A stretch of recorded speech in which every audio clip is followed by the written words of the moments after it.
So ayun nga, update lang during my training sa Marilog kasi 2 weeks na umuulan dito sa metro, may bagyo. So 2 weeks na rin hindi nakakapag-trail. So ito muna yung ginagawa nating training or takbo, diba? So uphill, then try to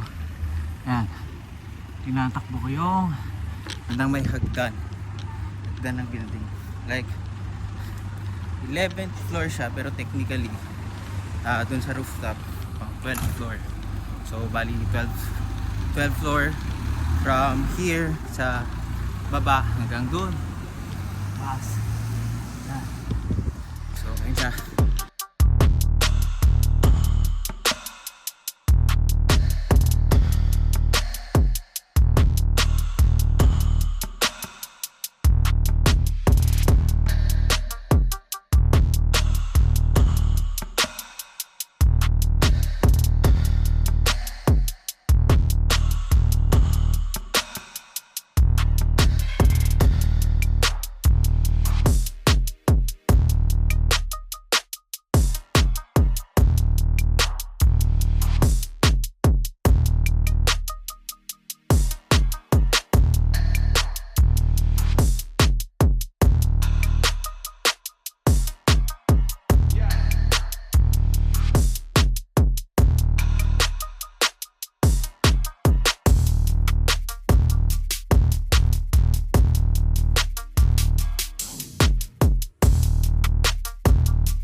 Anyway, tapos na ako mag-workout. Medyo lumalakas na naman yung ambon.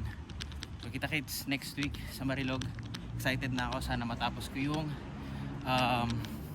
next Grandmaster Quest ko dito sa Marilog. See you guys.